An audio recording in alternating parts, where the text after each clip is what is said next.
Welcome back, everyone. Get comfortable, adjust your pillow, let the weight of the day fade away. Because tonight, we're embarking on one of the longest and most detailed journeys we've ever taken on this channel. Tonight, we're going to explore every corner, every secret, every hidden detail of one of the most brilliantly crafted animated series in television history. We're talking about the amazing world of Gumball. Now, I know what some of you might be thinking. It's just a kid's cartoon, right? A silly show about a blue cat getting into trouble? How complicated could it really be? Well, that's exactly what the creators wanted you to think. Because underneath that colorful, chaotic exterior lies one of the most sophisticated, self-aware, and genuinely philosophical animated series ever made. A show that started as a simple comedy and slowly transformed into an existential exploration of reality, identity, fiction, and what it means to exist in a world that might not be real. Over the next 2.5 hours, we're going to cover absolutely everything. We'll start at the very beginning, exploring how the show was created and what inspired its unique visual style. We'll meet every member of the Watterson family in intimate detail, learning their backstories, their fears, their dreams, and their secrets. We'll explore the town of Elmore itself, a place where the rules of reality are more like suggestions. We'll meet the dozens of memorable characters who populate this strange world, from the students at Elmore Junior High to the mysterious figures who lurk in the shadows. We'll trace the evolution of the show across all 6 seasons, watching as it transformed from a simple episodic comedy into something far more ambitious. We'll analyze the key episodes that changed everything, the moments that revealed the true nature of Elmore, and the storylines that left fans theorizing for years. We'll dive deep into the mythology of the show. The Void, the universal remote, the nature of Rob and his tragic transformation from forgotten background character to glitched villain. We'll explore every major fan theory, examining the evidence and considering what the show might have been building toward. And finally, we'll discuss the controversial ending, the Inquisition, the cliffhanger that left millions of fans without closure, the promised movie that spent years in development, and what the future might hold for this beloved series. So settle in. This is going to be a long one, but that's exactly the point, isn't it? You're here to relax, to let my voice carry you through the night, to drift off while learning everything there is to know about the amazing world of Gumball. Let's begin at the very beginning. Before we can understand the amazing world of Gumball, we need to understand where it came from. Every great show has an origin story, and Gumball's is particularly fascinating. The show was created by Ben Bocquelet, a French-born animator and writer who had worked in the animation industry for years before developing his own series. Bocquelet worked at Studio AKA in London and later at Cartoon Network Development Studio Europe, where he contributed to various projects and developed his distinctive creative vision. The idea for Gumball came from a simple observation. Bocquelet noticed that animation studios often create dozens, sometimes hundreds, of character designs that never get used. These rejected characters sit in folders, forgotten, never getting their chance to shine. Bocquelet wondered what would happen if all these rejected characters existed in the same world. What if the rejects formed their own society? This concept became the foundation for Elmore, a town populated by characters who look like they came from completely different shows, different animation styles, different eras of cartoon history. A banana sits next to a dinosaur, sits next to a ghost, sits next to a balloon. none of them match, and that's exactly the point. They're all rejects who found a home together. Barclay originally pitched the show with Gumball as a much younger character, around 6 years old. The early concepts showed a simpler, more childish protagonist getting into typical cartoon mischief. But as the show developed, Gumball aged up to 12, allowing for more sophisticated storylines and humor that could appeal to older audiences as well. The visual style of the amazing world of Gumball was revolutionary for television animation. Rather than committing to a single animation technique, the show embraced chaos. Characters are animated in 2D traditional animation, 3D computer graphics, stop motion, puppetry, live action footage, and combinations of all the above. The backgrounds are often photographs of real locations, digitally altered to fit the cartoon world. This mixed media approach wasn't just a stylistic choice, it reinforced the show's core concept. If Elmore is a place where rejected characters from different shows coexist, then it makes sense that they would all look different. A 2D character talking to a 3D character talking to a puppet isn't a mistake, it's the reality of this world. The show premiered on May 3rd, 2011 in the United Kingdom and May 9th, 2011 in the United States on Cartoon Network. It was initially met with positive but not overwhelming reception. Critics appreciated its visual creativity and humor, but few predicted just how ambitious the show would become. The first season consisted of 36 episodes establishing the world and characters while maintaining a largely episodic format. Each episode told a self-contained story, usually involving Gumball and Darwin getting into some kind of trouble and learning a lesson by the end. It was funny, creative, and visually stunning, but it didn't yet hint at the deeper mythology that would emerge later. As the show progressed through its second and third seasons, something began to change. The humor became sharper, more satirical, more willing to tackle complex topics. The characters deepened, and slowly, almost imperceptibly, the show began planting seeds for a larger narrative. Ben Barclay and his team were playing a long game. They were building a world that seemed random, but was actually carefully constructed. Every throwaway joke, every background detail, every seemingly meaningless character would eventually connect to something larger. But we're getting ahead of ourselves. Before we can understand where the show went, we need to understand where it started. And that means meeting the Watterson family. Gumball Christopher Watterson is our main character, and understanding him is key to understanding the entire show. On the surface, Gumball is a typical cartoon protagonist. He's 12 years old, he's a blue cat, and he has a talent for getting into trouble. He's not particularly smart, he's not particularly athletic, he's not particularly talented at anything, really.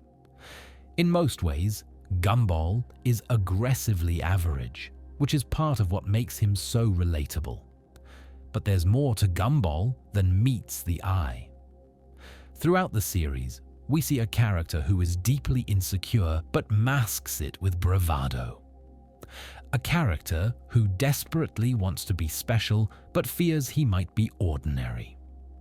A character who loves his family and friends so intensely that he'll do anything to protect them, even when his methods are questionable. Gumball's full name, Gumball Christopher Watterson, is itself a joke.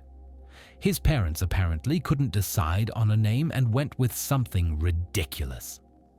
This sets the tone for the Watterson family's approach to life. They don't always make smart decisions, but they make them with confidence. Physically, Gumball is a blue cat who walks on 2 legs and wears clothes. His design is simple but expressive, allowing animators to convey a wide range of emotions through his face and body language. His large head and small body give him a slightly childish appearance, appropriate for his age. Gumball's personality is complex. He's optimistic to a fault, often charging into situations without considering the consequences. He's lazy when it comes to schoolwork or responsibilities, but will put tremendous effort into schemes that interest him. He's selfish at times, but genuinely loves the people in his life. He's a flawed character, and the show never pretends otherwise. One of Gumball's defining characteristics is his relationship with failure. Gumball fails constantly throughout the series. His plans backfire, his schemes collapse. His attempts to impress people usually end in humiliation, but Gumball keeps trying. He never lets failure define him. This resilience is perhaps his greatest strength. His romantic interest in Penny Fitzgerald drives much of his character development in the early seasons.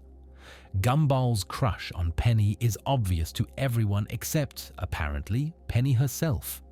He writes her poetry. He tries to impress her with stunts. He daydreams about their future together.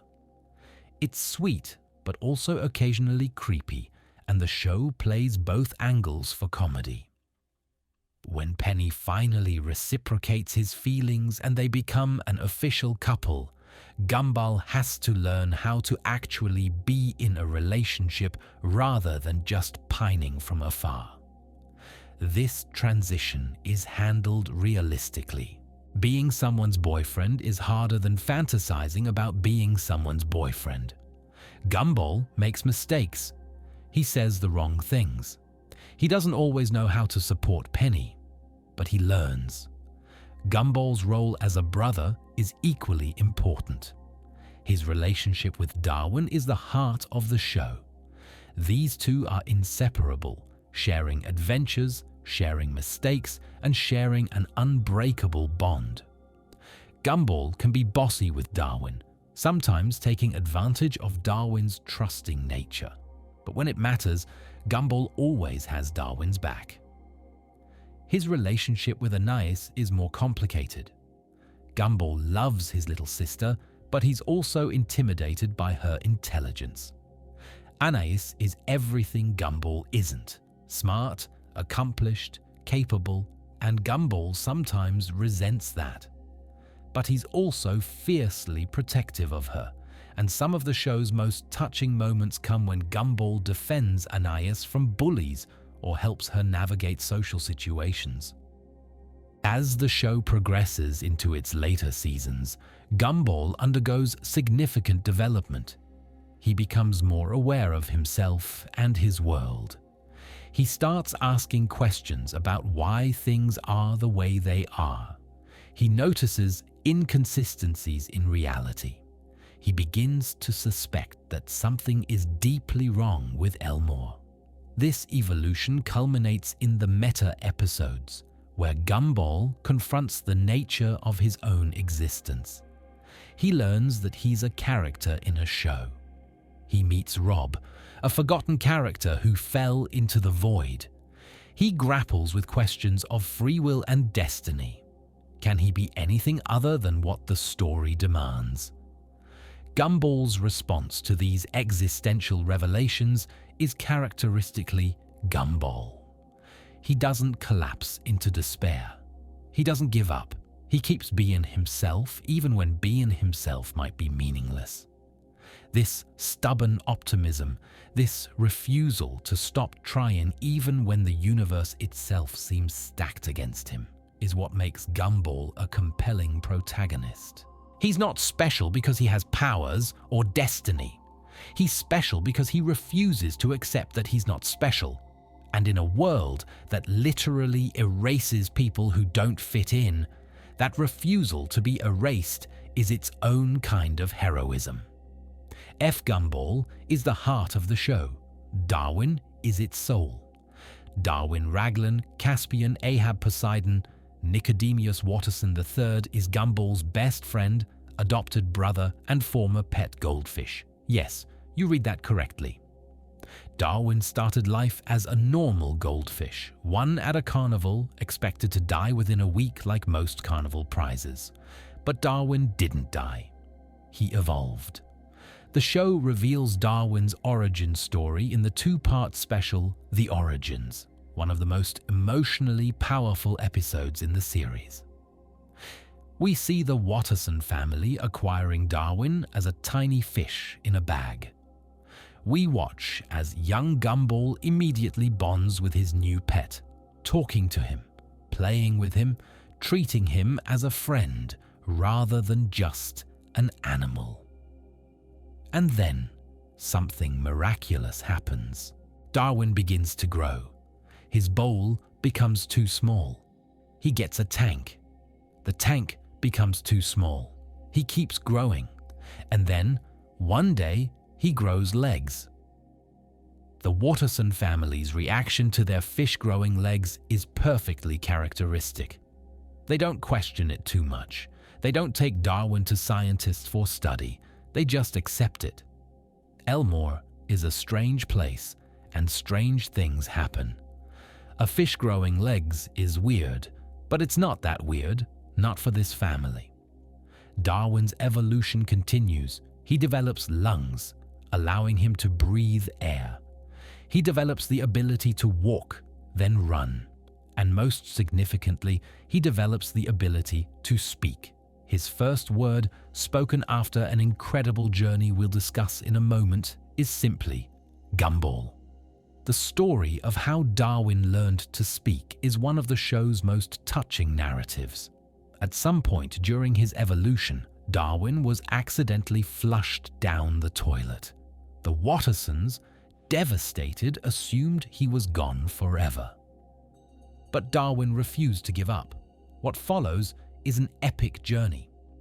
Darwin travels through the sewers, into the ocean, across vast distances.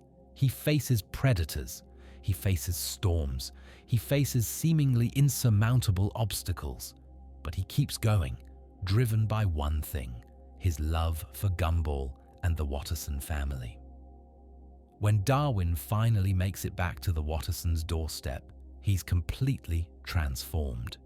He's no longer just a fish, he's a person. And when he speaks Gumball's name, the family realizes that he's not just a pet anymore, he's family. This origin story reframes everything about Darwin's character. He didn't just accidentally evolve. He evolved because of love. His bond with Gumball was so strong that it literally changed his biology. He wanted to be part of the family so badly that he grew legs to walk beside them and lungs to breathe their air and a voice to speak with them. Darwin's personality reflects this origin. He is, fundamentally, a creature defined by love. He loves Gumball unconditionally. He loves his family. He loves his friends. He even loves strangers, often extending kindness to people who don't deserve it. Darwin sees the best in everyone because that's who he is. Cynicism is foreign to him. This makes Darwin the perfect foil for Gumball. Where Gumball is impulsive, Darwin is thoughtful. Where Gumball is selfish, Darwin is generous. Where Gumball jumps into schemes without thinking, Darwin raises concerns and tries to consider the consequences. They balance each other. But Darwin isn't just a passive moral compass. He has his own personality, his own quirks, his own flaws. He can be naive to a fault, trusting people who clearly intend to hurt him. He can be over-emotional, crying at minor setbacks. He's physically weaker than many of his classmates, and he's sensitive about it. And occasionally, very occasionally, Darwin can get angry. When he does, it's genuinely frightening because it's so out of character. Darwin's romantic storyline involves Carrie Kruger, a ghost who attends Elmore Junior High. Their relationship develops slowly across multiple seasons. Carrie is everything Darwin isn't: cynical, morose, closed off. But Darwin's relentless positivity gradually breaks through her defenses. They become friends, then closer than friends, and eventually begin dating. The Carrie relationship is significant because it shows Darwin making his own choices, developing his own life separate from Gumball. He's not just Gumball's sidekick. He's his own person, with his own desires and relationships. One of the most poignant aspects of Darwin's character is his awareness of what he is. He knows he started as a fish. He knows his evolution is unusual. There are episodes where he grapples with questions of identity. Is he a fish who became a person, or was he always a person trapped in a fish's body? Does his past as a pet make him lesser than other characters? The show treats these questions with surprising depth. Darwin's fishness is never just a joke, it's part of who he is, and learning to accept that is part of his journey. He can still breathe underwater. He still has instincts that come from his aquatic heritage. And that's okay. It doesn't make him less of a person. Darwin represents the possibility of transformation through love. He proves that where you come from doesn't determine who you become. He proves that family isn't about biology, it's about choice. And he proves that optimism and kindness, while sometimes naive, can be powerful forces in a chaotic world. In the later seasons, when the show begins exploring darker themes about the nature of reality, Darwin's unwavering positivity becomes even more important. He's the anchor that keeps Gumball grounded. When everything seems hopeless, Darwin is there to remind us that love and friendship still matter, even in a world that might not be real. Anais Watterson is only 4 years old, but she's arguably the most capable member of the Watterson family. She's a prodigy, a genius so advanced that she attends Elmore Junior High alongside students 3 times her age.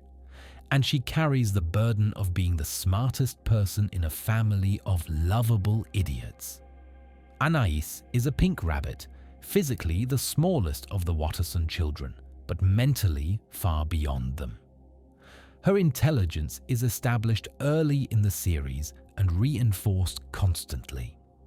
She reads advanced literature while her brothers struggle with picture books. She solves complex problems while they create new ones. She sees the obvious solutions that everyone else misses. But being smart in the Watterson family isn't always easy. Anais loves her family deeply. That's never in question. But she's also frustrated by them. She gives advice that gets ignored. She predicts disasters that unfold exactly as she warned. She watches her brothers make the same mistakes over and over, knowing that she could prevent the problems if anyone would just listen to her. This dynamic creates a unique kind of loneliness. Anais is surrounded by people who love her but don't understand her. She can't have conversations at her intellectual level with her family. She can't share her interests with them. She exists in a different world, even while living in the same house. The show explores this isolation in several episodes. We see Anais trying to connect with her brothers on their level, dumbing herself down to fit in. We see her seeking out intellectual peers only to find that being smart doesn't automatically mean being compatible. We see her struggling with the question of whether it's better to be smart and lonely or average and connected. Anais's relationship with Gumball is particularly complex. She loves her brother, but she's also constantly cleaning up his messes. She respects his heart, but is baffled by his decisions. There are moments of genuine connection between them, moments where Gumball's emotional intelligence compensates for Anais's occasional blind spots. But there are also moments of friction, where Anaïs's superiority complex clashes with Gumball's ego. Her relationship with Darwin is smoother. Darwin's genuine kindness and lack of ego make him easier for Anaïs to deal with. He doesn't compete with her intellectually because he doesn't see intelligence as a competition. He just appreciates her for who she is. This unconditional acceptance is something Anaïs doesn't get from many people. Anaïs also struggles with age-appropriate socialization. She's 4 years old, but she attends school with 12-year-olds. She can keep up academically, but socially, she's out of her depth. The concerns of teenagers seem trivial to her advanced mind, but she also lacks the emotional maturity to navigate adolescent social dynamics. She's too smart to be a child, but too young to be a teenager. She's stuck in between. Her closest friend at school is often Gumball, which is both sweet and limiting. She relies on her brother for social connection because making friends her own age is difficult when you're smarter than most adults. Throughout the series, Anaïs develops in subtle ways. She learns to appreciate her family's chaos rather than just tolerating it. She learns that intelligence isn't everything, that emotional wisdom matters too. She learns to let loose occasionally, to embrace silliness, to accept that not every problem needs to be solved. Some of the show's best episodes focus on Anaïs stepping outside her comfort zone. Episodes where she makes mistakes because she's not as smart as she thinks. Episodes where her plans backfire because she underestimated the human element. These humbling experiences are important for her growth. They teach her that being the smartest person in the room doesn't make her infallible. Anaïs also serves an important narrative function.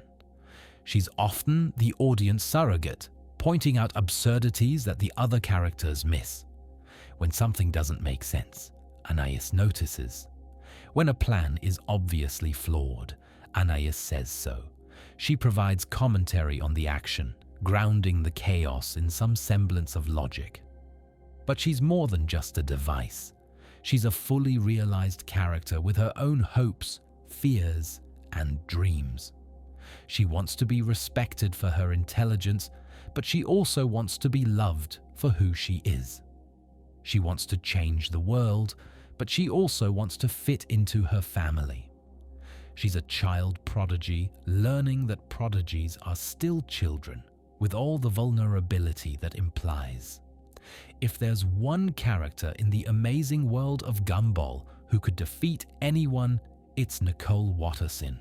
Nicole is the mother of the Watterson family, wife to Richard, and the sole reason the household hasn't collapsed into complete chaos. She works at the Rainbow Factory, manages the home, raises 3 children, and deals with a husband who has never worked a day in his life. And she does all this while suppressing a rage so powerful that it can literally warp reality. Nicole is a blue cat like Gumball, though she's often depicted as slightly lighter in color. Her design emphasizes competence and barely contained intensity. She's usually shown in work attire, reflecting her role as the family's provider. Her expressions range from exhausted patience to terrifying fury, often with very little transition between them. The show establishes early that Nicole is not to be trifled with. When she gets angry, truly angry, the animation style itself changes. Colors shift, shadows deepen. Her eyes glow with an otherworldly fury. Other characters run in terror. Even the most powerful beings in Elmore know not to cross Gumball Watterson. But this intensity comes from somewhere. Nicole's backstory, revealed across multiple episodes, paints a picture of a woman who has been fighting her entire life. Nicole grew up as Nicole Senecourt, daughter of a wealthy, cultured family. Her parents, Mary and Daniel Senecourt, had high expectations. They wanted a proper daughter who would marry well and uphold the family's social standing. Nicole was not that daughter. From a young age, Nicole was wild, aggressive, competitive. She excelled at martial arts, developing fighting skills that would serve her throughout life. She refused to conform to her parents' expectations of feminine propriety. She was a disappointment in their eyes, a black sheep who couldn't be controlled. And then she met Richard. Richard Watterson was everything the Senecourts hated. He was poor. He was lazy. He had no ambition, no prospects, no apparent value. Nicole's parents forbade the relationship in the strongest terms. They gave her an ultimatum: choose Richard or choose her family. Nicole chose Richard. This decision defined the rest of her life. She gave up her family's wealth and connections. She struck out on her own, without a safety net. She took whatever job she could get, eventually landing at the Rainbow Factory where she's worked ever since. She built a life from nothing through sheer force of will. The resentment from this sacrifice simmers beneath Nicole's surface. She loves Richard. She doesn't regret choosing him, but she's also exhausted. She carries the entire family on her back while Richard sits on the couch. She solves every problem while Richard creates new ones. She's the adult in a household of children, including her own husband. Her rage isn't just personality, it's the accumulated pressure of years of responsibility, years of sacrifice, years of being the only one who keeps everything from falling apart. When Nicole explodes, she's releasing pressure that's been building for decades. The show explores what would have happened if Nicole had made different choices. The episode The Choices presents alternate timelines where Nicole took different paths. In one, she becomes a successful businesswoman but is miserable and alone. In another, she marries a wealthy suitor but feels trapped and unfulfilled. In every timeline where she didn't choose Richard, she's unhappy. The message is clear. Nicole's life is hard because she chose love over security, and that choice was worth it. Richard may be useless in conventional terms, but he loves her unconditionally. He makes her laugh. He provides an emotional anchor in a life otherwise defined by stress. Their relationship isn't equal in terms of labor, but it's equal in terms of love. Nicole's parenting style reflects her personality. She's strict but fair. She expects a lot from her children but supports them when they fail. She disciplines them when necessary but never withholds affection. She's the parent who sets boundaries, the enforcer of rules, the reason the household has any structure at all. Her relationship with Gumball is particularly interesting. She sees a lot of herself in him: the stubbornness, the impulsiveness, the tendency to charge into situations without thinking. She tries to guide him while giving him room to make his own mistakes. She worries about him constantly, but also believes in his potential. With Darwin, she's gentler. Darwin's kind nature reminds her of what she's fighting for. He's the heart of the family, and Nicole protects him accordingly. With Anaïs, there's mutual respect. Nicole recognizes Anaïs's intelligence and treats her more like a peer than a child in many situations. They understand each other in ways that the others don't. Nicole Watterson is a study in contradictions. She's terrifying but loving. She's exhausted but tireless. She's the most dangerous person in Elmore but also the most nurturing. She's sacrificed everything for her family and would do it again in a heartbeat.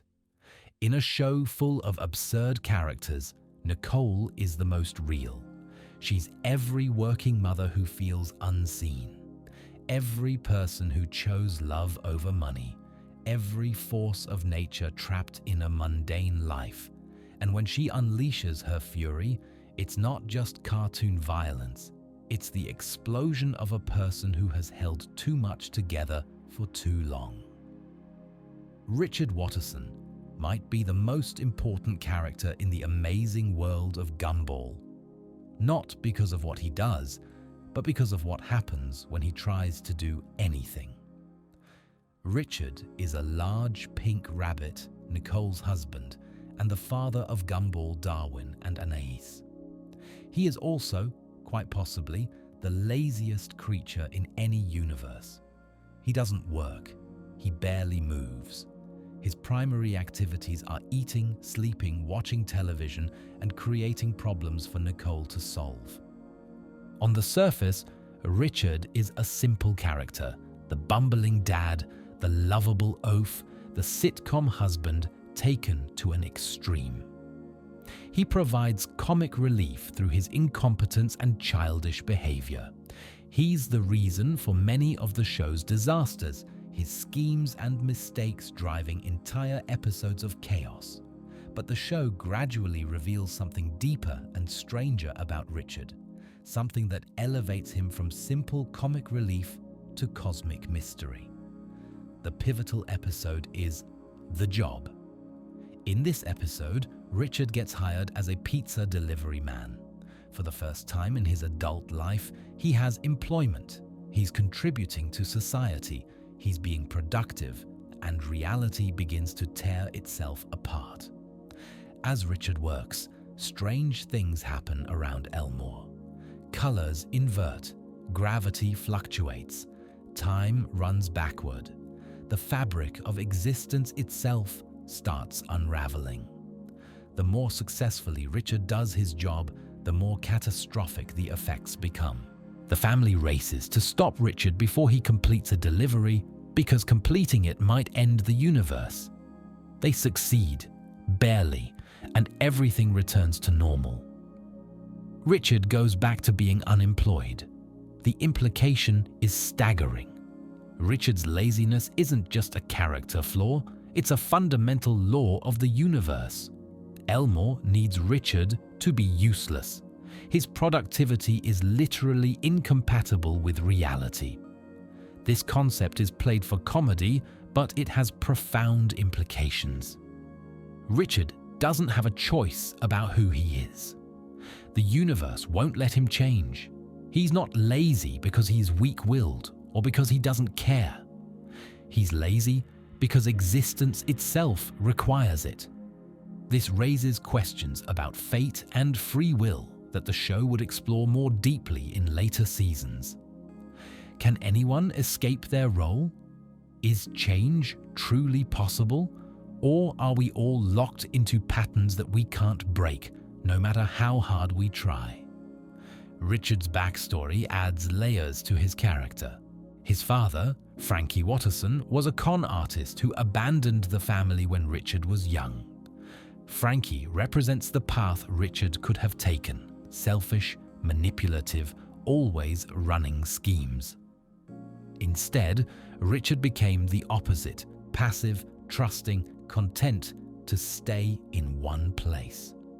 Richard's mother is Jojo Watterson, a demanding woman who still treats Richard like a child, despite his being a grown adult with his own family. Their dynamic is complex.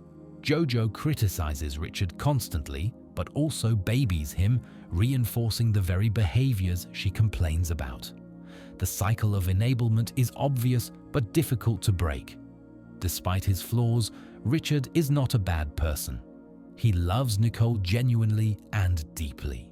He adores his children.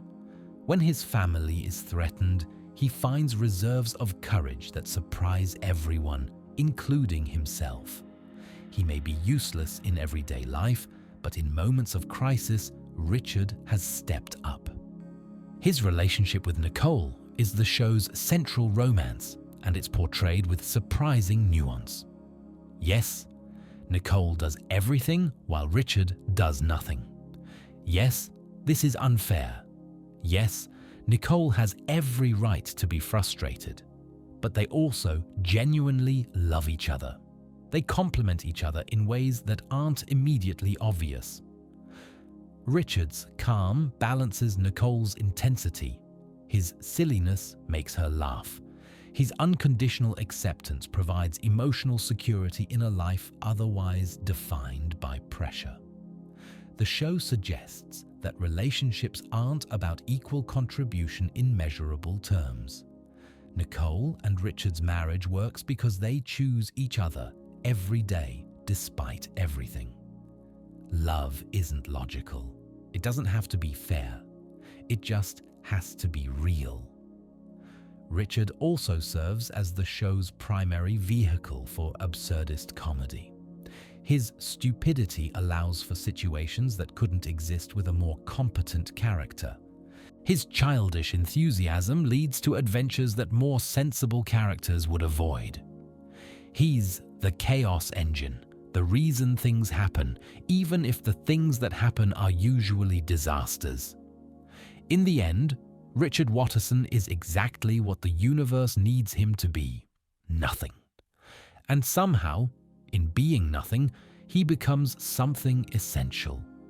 The void around which the Watterson family orbits, the stillness at the center of the storm.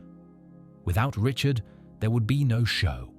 Not because of what he does, but because of the space he creates for everyone else to exist around him. The Wattersons don't exist in isolation. They're surrounded by extended family, friends, neighbors, and classmates who populate the world of Elmore. Understanding these characters adds depth to our understanding of the show. Let's start with the extended Watterson family. Granny Jojo, as we mentioned, is Richard's mother. She's a pink rabbit like her son, elderly but still formidable. Jojo has a complicated relationship with Nicole, viewing her daughter-in-law as both a savior who takes care of her useless son and a threat to her maternal authority. Their interactions are often passive-aggressive, a cold war fought through politeness. Jojo eventually finds love again with Louis, a character who is literally a box of puppets. Yes, you read that correctly. Louis is a sentient puppet who lives with other puppets inside a box. Their relationship is strange even by Elmore standards, but it's genuine. Louis makes Jojo happy, and that's what matters. Frankie Watterson, Richard's absent father, appears in several episodes. He's a con man, always running schemes, always looking for angles. When he returns to Elmore, it's usually to exploit his family in some way. Richard desperately wants his father's approval, but rarely receives anything but manipulation. Frankie represents the road not taken. Richard could have become like his father, selfish, dishonest, always looking for easy money. Instead, Richard's passivity, while problematic, at least keeps him from actively harming others. It's a low bar, but Richard clears it. Nicole's parents, Mary and Daniel Senecourt, appear in episodes exploring Nicole's past. They're wealthy, snobbish, and deeply disapproving of everything about Nicole's life. They see Richard as beneath their family. They see Nicole's working-class existence as a failure. Their appearances are always tense, highlighting what Nicole gave up and why she gave it up. Now, let's move to Gumball and Darwin's classmates, who form the show's supporting cast. Penny Fitzgerald is Gumball's love interest and eventually his girlfriend. We discussed her transformation in The Shell earlier, but there's more to her character. Penny is kind, patient, and supportive. She sees the good in Gumball even when he's being ridiculous. Her shape-shifting abilities, revealed after she leaves her shell, make her one of the more powerful characters in Elmore, though she rarely uses her powers offensively. Penny's family consists of her father Patrick, her mother Judith, and her sister Polly. They're all peanuts, encased in shells, and initially resist Penny's decision to live without hers. The family conflict reflects the show's themes of self-acceptance versus societal pressure. Tobias Wilson is the self-proclaimed cool kid, a rainbow-colored cloud who thinks he's much more attractive and popular than he actually is. He's a parody of jock stereotypes, all swagger and no substance. Despite his inflated ego, he's generally harmless, and occasional episodes show a more vulnerable side. Banana Joe is exactly what his name suggests, a banana named Joe. He's the class clown, always seeking laughs, sometimes at inappropriate moments. His character design is simple, allowing for slapstick gags involving peeling and squishing. His home life is surprisingly tragic. His mother is shown to be in an emotionally complicated situation, adding unexpected depth to what seems like a joke character. Carrie Kruger is a ghost, one of the few characters who is literally dead. She's emo, depressed, and cynical, the opposite of Darwin's sunny personality. Their relationship is a classic opposites attract scenario. Carrie helps Darwin understand darker emotions, while Darwin helps Carrie reconnect with joy. Carrie's backstory is explored in several episodes. She died young, though the circumstances vary depending on the episode. Her unfinished business keeps her tied to the mortal world. She can possess other characters, a power that drives several plot lines. Bobert is a robot, originally designed for military purposes, but now attending middle school. He's the smartest character in the show, capable of calculating solutions to any problem. But he's also naive about emotions and social interactions. He desperately wants to fit in, to be a real boy, but his mechanical nature makes this difficult. Bobert's potential for violence is occasionally referenced. He has weapon systems, defensive capabilities, and computing power that could make him dangerous. The show treats this as dark comedy, the absurdity of a killer robot attending 7th grade. Tina Rex is a Tyrannosaurus, one of the only realistic animals in Elmore. She's a bully, using her size and power to intimidate other students. But she's also lonely. Her father is also a dinosaur living in a junkyard, struggling with poverty. Tina's aggression masks insecurity about her family's situation. Alan is a balloon, literally an inflated balloon with a face. He's unfailingly nice, almost pathologically so. His constant positivity irritates some characters, including Gumball, who suspects Alan's kindness is a facade. Episodes explore whether anyone can truly be as good as Alan seems, or whether his niceness hides something darker. Leslie is a flower, Penny's cousin, and one of the more effeminate male characters. He's artistic, emotional, and often serves as a voice of reason among the students. Masami is a cloud, the daughter of the Elmore's wealthiest family. She's spoiled, entitled, and uses her family's power to get what she wants. She can produce rain when she cries, a weather-based ability that occasionally becomes plot relevant. Sarah is a character who is literally an ice cream cone. She's obsessed with Gumball and Darwin, writing fan fiction about them and stalking them with disturbing enthusiasm. She represents the show's meta-commentary on fandom, her obsessive behavior parodying how fans sometimes engage with fictional characters. Mr. Small is the school counselor, a fuzzy cloud creature who was a hippie in his youth. He's constantly going through existential crises, questioning the meaning of life and his place in the universe. His advice to students is usually unhelpful, filtered through his own anxieties, but he genuinely cares about their well-being. Principal Brown is the school's administrator, a fuzzy slug-like creature in a relationship with Miss Simeon. He's ineffective as a leader, more concerned with his love life than with running the school. His incompetence allows chaos to flourish at Elmore Junior High. Miss Simeon, Gumball's teacher, is ancient. She's been teaching since literally prehistoric times, making her millions of years old. Her hatred for the Watterson family is personal. She taught Nicole when Nicole was a student and has carried a grudge ever since. She represents everything wrong with bitter, burned-out educators who should have retired decades ago. Rocky Robinson is the school's jack-of-all-trades, working as janitor, bus driver, and whatever else needs doing. He's cheerful, despite his low status, content with his place in life in a way that puzzles more ambitious characters. These characters, and dozens of others, create the ecosystem of Elmore.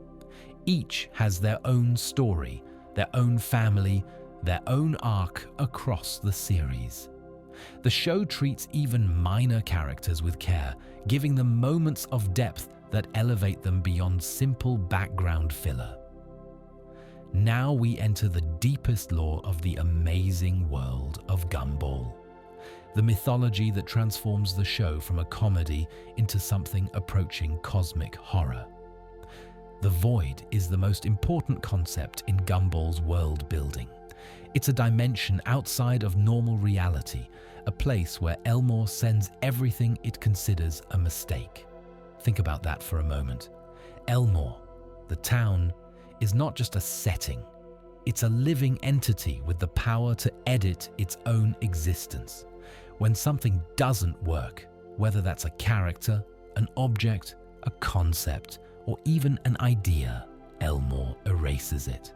The rejected element is sent to the void, removed from memory, deleted from history. The void appears as an endless white expanse, featureless except for the debris floating through it. That debris consists of everything Elmore has rejected. Old characters from the show's early development who didn't make the cut, concepts that were introduced and abandoned, plot threads that were never resolved. They all end up here, forgotten but not quite destroyed. The first major exploration of the Void comes in the episode titled, appropriately, The Void. Gumball and Darwin discover that Molly, a sauropod dinosaur who was their classmate, has disappeared. Not just left school, disappeared from everyone's memory. Even photographs of her have vanished. The brothers investigate and discover the truth. Molly was erased because she was boring. Elmore literally could not sustain a character without interesting qualities, so it deleted her. Gumball and Darwin enter the Void to rescue Molly, and what they find is disturbing. The Void contains countless erased entities. Some of them were characters, some were objects, some were ideas that never fully formed. They drift in the white nothingness, aware but helpless.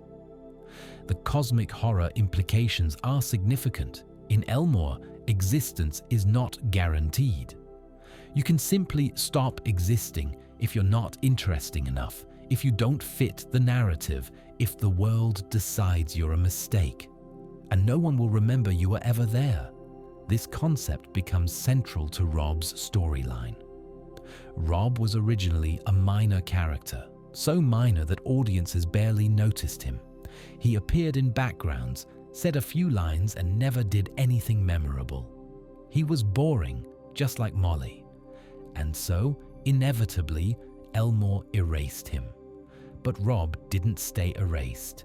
Through circumstances the show never fully explains, Rob escaped the Void.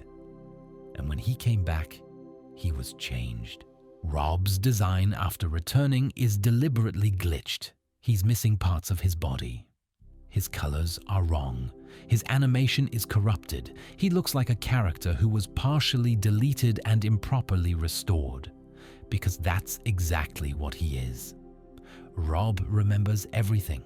He remembers being forgotten. He remembers falling into the void. He remembers the nothingness, and he's angry. His anger focuses on Gumball because, to Rob, Gumball represents everything unfair about their world. Gumball is the protagonist. He gets all the adventures, all the attention, all the meaning. The story revolves around him. Meanwhile, Rob was cast aside like garbage because he wasn't important enough to keep. Rob's quest for revenge drives several episodes, culminating in The Disaster and The Rerun, where he obtains a universal remote control that can manipulate reality itself. The remote can pause time, rewind events, fast forward through moments, and even delete things permanently. With this power, Rob attacks Gumball's life, trying to destroy everything he loves. He separates the Watterson family. He puts them in danger. He rewrites history to make Gumball suffer. But here's where the show gets truly interesting. During their final confrontation, Gumball offers Rob compassion.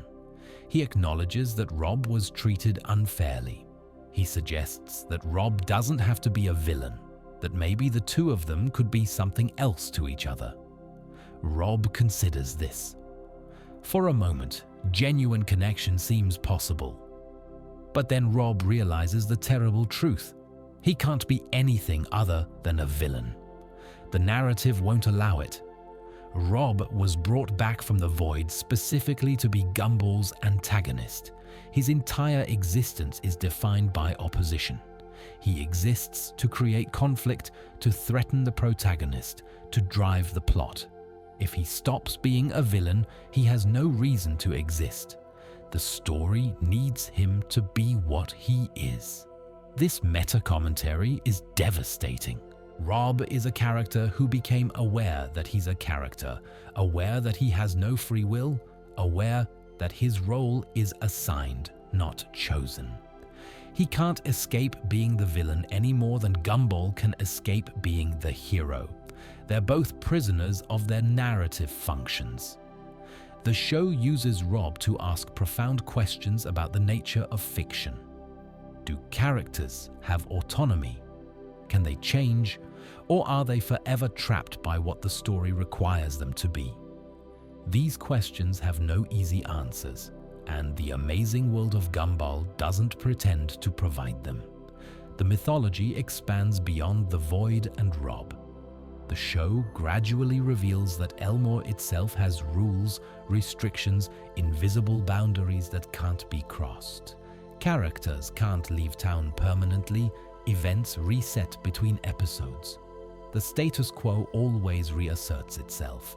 These aren't just storytelling conventions. In Gumball's world, they're laws of physics. The characters become increasingly aware of these limitations in later seasons. They notice the repetition. They question the inconsistencies. They wonder why things are the way they are. Gumball himself begins to suspect that something is fundamentally wrong with his reality.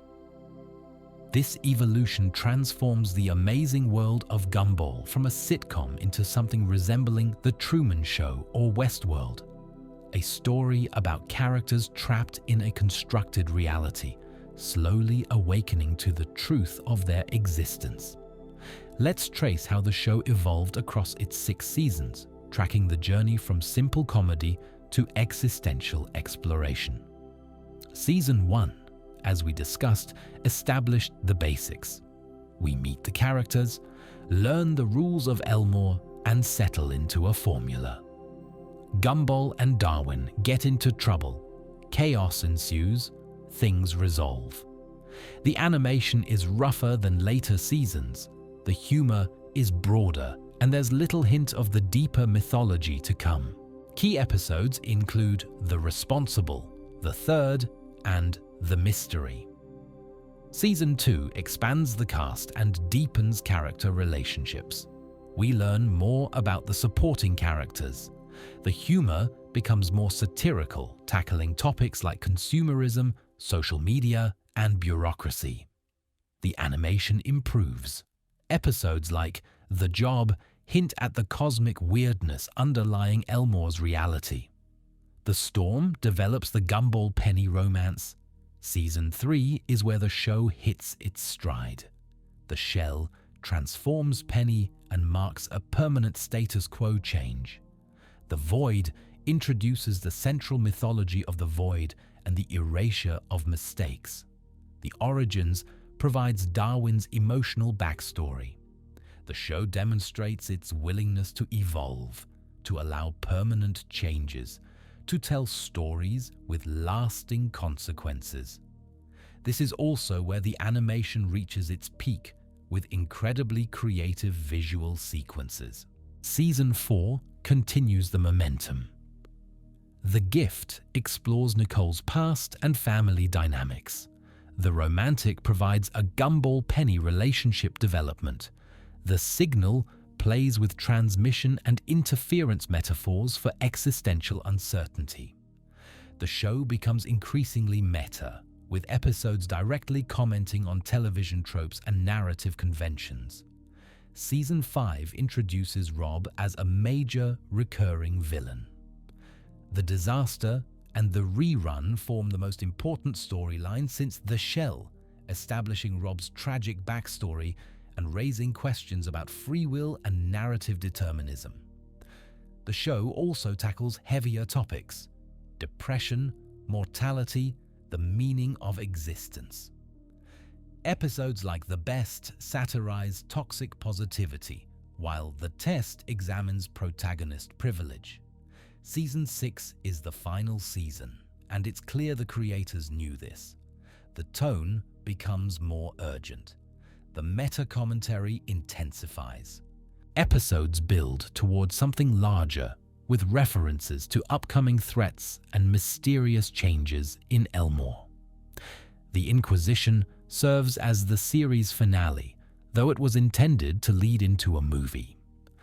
The episode sees Superintendent Evil taking over the school and transforming students into generic 3D humans.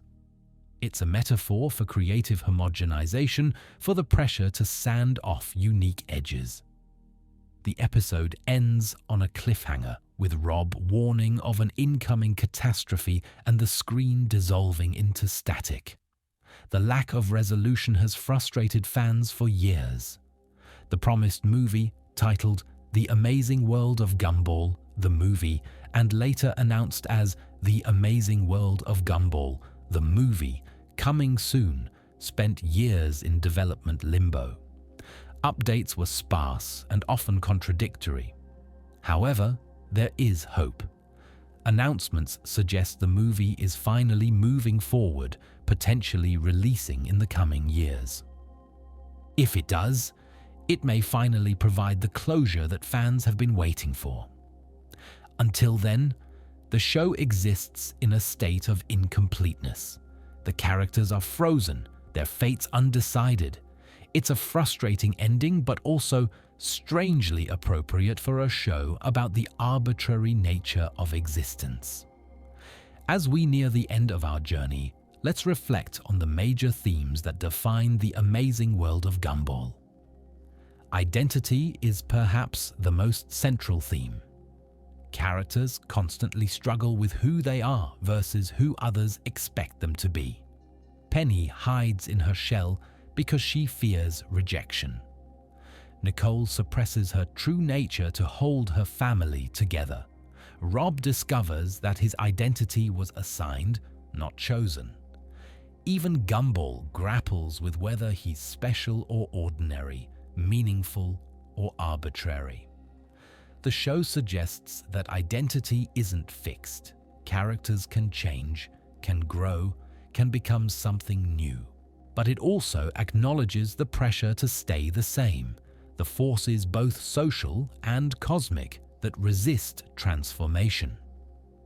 Family is the emotional core of the series. The Wattersons are dysfunctional by any reasonable standard. They make terrible decisions, they cause disasters, They frustrate each other constantly, but they also love each other unconditionally. When it matters, they come together. Nicole's rage protects her family. Richard's laziness provides stability. Gumball and Darwin's brotherhood survives every conflict. Anais' intelligence saves everyone repeatedly. Love doesn't require perfection. It requires commitment. Existence and reality become increasingly important in later seasons. The show questions the nature of its own world. What does it mean to exist in a reality that can edit you out of existence? What is free will when narrative determinism seems to control everything? Is meaning possible in a world that might not be real? These are philosophical questions that have engaged thinkers for millennia. The amazing world of Gumball presents them through the lens of cartoon absurdity, making them accessible without diminishing their depth. Consumerism and capitalism receive constant satirical treatment. Episodes mock advertising, corporate culture, brand loyalty, and the empty promises of consumer society. The characters live in a world shaped by commercial forces, and the show encourages viewers to question those forces. Conformity versus individuality runs throughout the series. Elmore erases things that don't fit. Characters are pressured to be normal, to not stand out, to accept their assigned roles. The Inquisition literalizes this pressure by transforming unique characters into generic humans. Against this conformity, the show champions weirdness. Elmore's visual chaos, where nothing matches and everything looks different, is presented as beautiful rather than problematic. The message is clear. Diversity makes life interesting, and attempts to homogenize it destroy what makes existence worthwhile. The nature of fiction itself is examined through meta-commentary. The show asks what characters owe their creators, what audiences owe to stories, whether fiction has meaning beyond entertainment. These questions become urgent when the characters themselves begin questioning their fictional nature. And so, we come to the end. Over 3 hours, we've explored every corner of the amazing world of Gumball. We've met the Wattersons and their extended family. We've explored the town of Elmore and its cosmic rules. We've traced the show's evolution from simple comedy to philosophical exploration. We've analyzed the themes that make the show meaningful. What's left to say? Perhaps just this. The amazing world of Gumball is a reminder that art can be many things at once. It can be silly and profound, commercial and subversive, for children and for adults, comfortable and challenging. The show entertained millions of viewers with its visual creativity and sharp humor. But it also made them think. It asked questions about identity, reality, meaning, and existence. It treated its audience as intelligent, capable of handling complexity, deserving of more than simple entertainment. Whether or not the movie ever provides closure, the journey was worthwhile. 6 seasons of creativity, heart, and ambition. 6 seasons of a show that refused to be ordinary in a world that rewards the ordinary. As you drift off to sleep, remember the Wattersons. Remember Elmore. Remember that even in a world that might not be real, love and friendship and family still matter. Good night, everyone. Thank you for joining me on this journey through the amazing world of Gumball. Sweet dreams.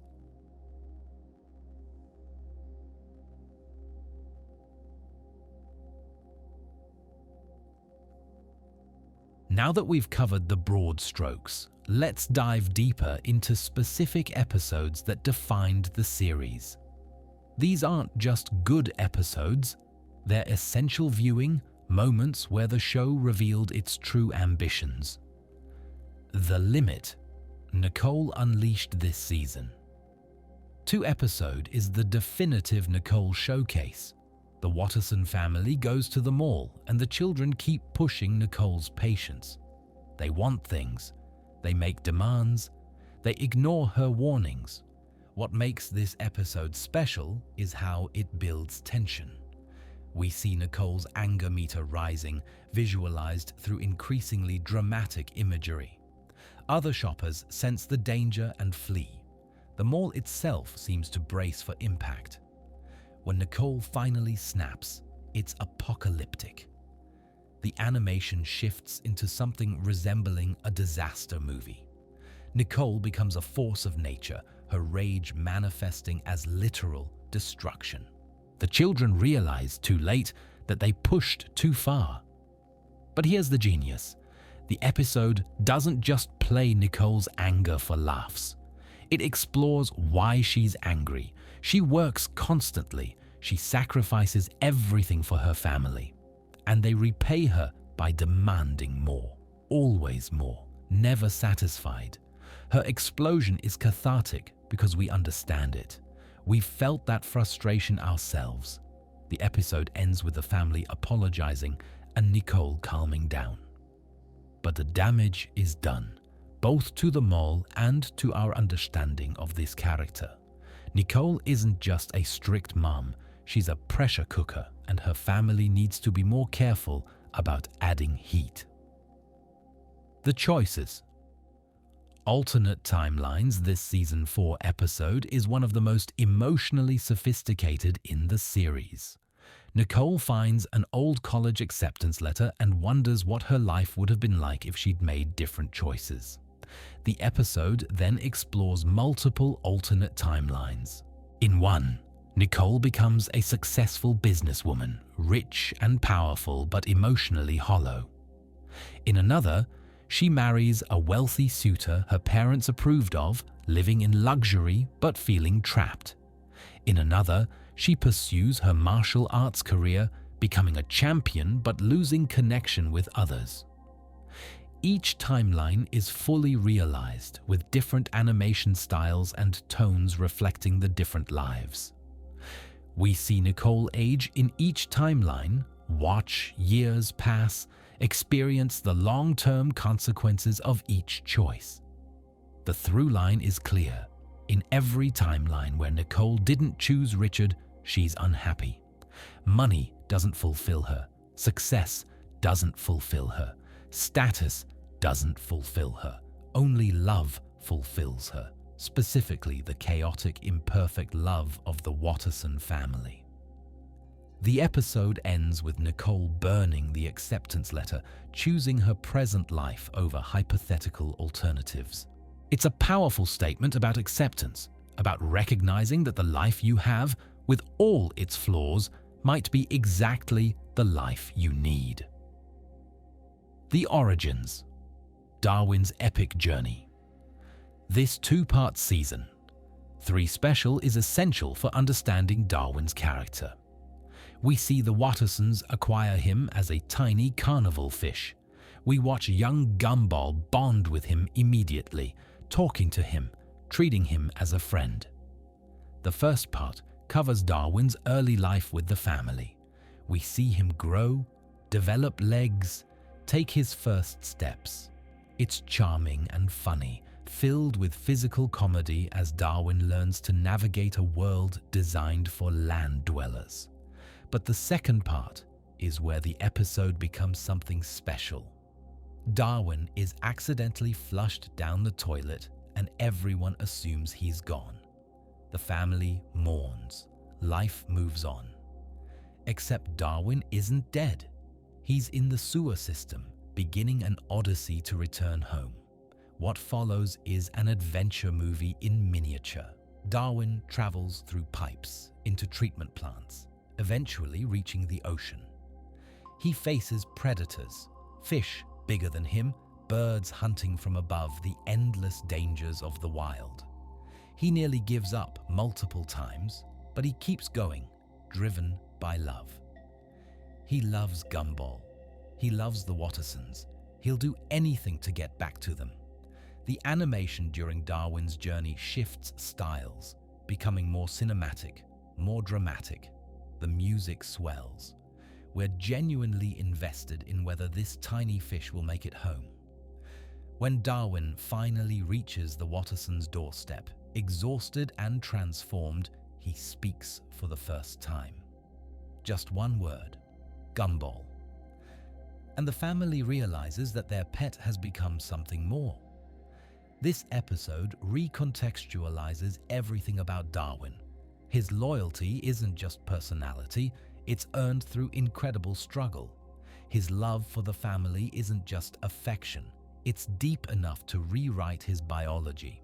Darwin evolved because he wanted to be part of this family badly enough to change his entire existence. The money. When the show breaks down, this season 4 episode is one of the most creative in the series. The Wattersons are broke, completely out of money. And because this is Gumball, being broke doesn't just affect the characters, it affects the show itself. As the family's financial situation worsens, the animation quality degrades. Character designs become simpler. Backgrounds lose detail. Colors fade. The show is literally falling apart because it can't afford to exist. Product placements start appearing. Characters suddenly hold branded items and speak advertising copy. The show is selling out to survive, compromising its integrity for money. Characters start disappearing because the show can't afford to animate them. The cast shrinks, scenes become emptier. Even the Wattersons themselves start vanishing as budget cuts consume the world. The episode's humor comes from its meta-commentary on television economics. Shows need money to exist. Without funding, even beloved characters cease to be. The invisible economic forces that shape media become visible and threatening. The resolution involves the family finding a way to restore their finances, and with them, the show's budget. Everything returns to normal. But the episode leaves viewers with an uncomfortable truth. The characters we love exist at the mercy of commercial forces. Their world is as fragile as the business model supporting it. The Console, the RPG episode, this season. 4 episode is a masterpiece of parody and game design. Gumball receives a video game console as a gift, and when he plays it, the game bleeds into reality. Elmore transforms into an RPG world. Characters gain HP bars. Quests appear. NPCs offer side missions. The town operates according to video game logic, with all the absurdities that implies. The episode perfectly captures RPG tropes. Gumball grinds for experience by fighting random encounters. He ignores the main quest to complete trivial side missions. He exploits game mechanics in ways the designers never intended. It's a love letter to gaming that also satirizes the genre's conventions. But beneath the parody, there's genuine craft. The episode is designed like an actual game, with consistent rules and logical progression. The ending involves a boss fight that requires everything Gumball has learned. It's satisfying as both comedy and game design. The Girlfriend, Jamie's story. This season. 3 episode focuses on Jamie, a tough, aggressive student who serves as one of the school's bullies. When Jamie decides she wants Darwin to be her boyfriend, she doesn't ask. She informs him. What follows is a comedy about consent and unhealthy relationships. Jamie forces Darwin into the role of boyfriend, ignoring his protests, controlling his behavior, punishing any resistance. It's played for laughs, but the underlying dynamic is genuinely uncomfortable. The episode's brilliance is in its gender reversal. If the aggressive partner were male and the victim female, the story would clearly read as abusive. By flipping the genders, the show highlights how we often dismiss or minimize unhealthy behavior when it doesn't fit our stereotypes. Darwin eventually stands up for himself, and the episode ends with Jamie learning that relationships require mutual consent. It's a surprisingly mature message delivered through cartoon chaos. The Puppets. Horror episode. This season 5 episode is the show's most direct horror homage. Darwin discovers some old puppets and becomes obsessed with them. As his obsession grows, the puppets seem to take on a life of their own. The episode parodies possession horror films, with Darwin exhibiting increasingly disturbing behavior. The puppets control him, speak through him, isolate him from his family. The imagery is genuinely creepy, pushing the boundaries of what a children's show can depict. Gumball must rescue Darwin from the puppet's influence, leading to a climax that homages classic horror confrontations. The episode demonstrates the show's range. It can do genuine scares alongside its usual comedy. The Countdown. Racing against time this season. 4 episode has a simple premise. Gumball and Darwin are late for school and must make it before the final bell. But the execution is anything but simple. The episode uses split screens showing parallel timelines of different choices.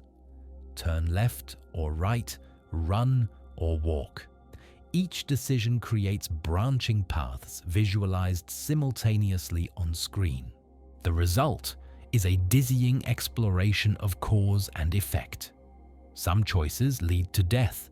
Some lead to success. Some lead to bizarre tangents that have nothing to do with school. The show commits fully to the multiverse concept, exploring dozens of possibilities in 11 minutes. The formal experimentation is impressive. This isn't just a gimmick, it's a sustained exercise in parallel storytelling.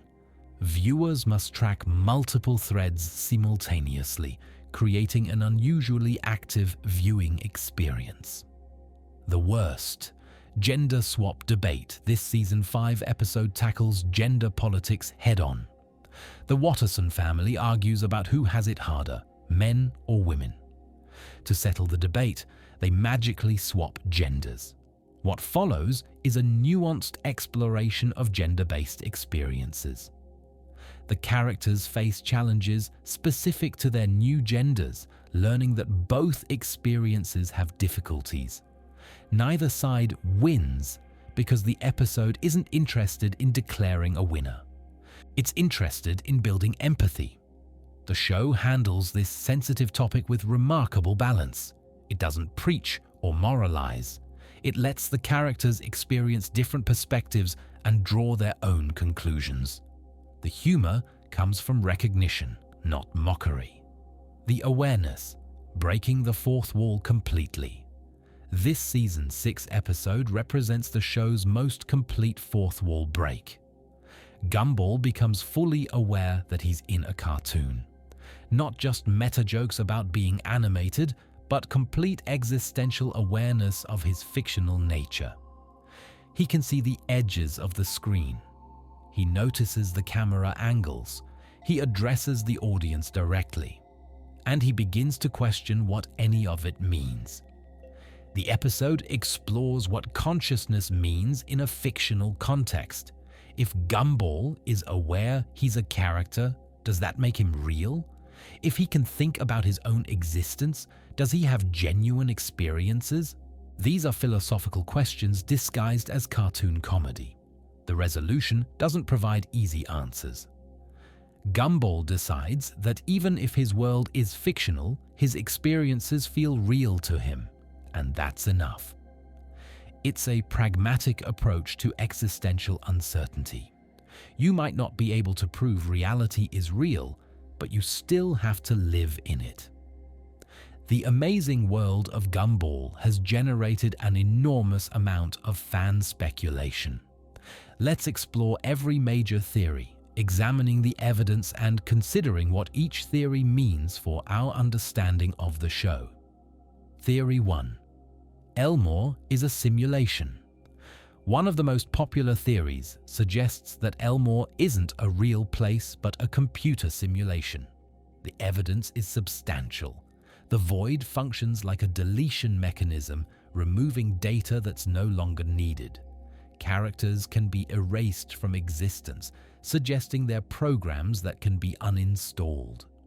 The world has visible glitches, especially in Rob's corrupted appearance. Reality has rules that can be manipulated with devices like the universal remote, as if someone has admin access. The simulation theory explains many of Elmore's oddities. Why do different characters have different animation styles? Because they're different types of programs. Why does the status quo always reset? Because the simulation runs in cycles. Why can't characters leave Elmore permanently? Because that's the boundary of the simulated space. If Elmore is a simulation, who's running it? Some fans suggest it's Anthropic, with the show being a test of AI character behavior. Others suggest it's a child's imagination made digital. Still others propose it's a pocket dimension created by some cosmic entity for unknown purposes. The simulation theory gains additional support from the show's constant meta-commentary. Characters who are aware they're in a show might really be programs becoming self-aware. The Inquisition's attempt to homogenize characters could be a software update forcing conformity.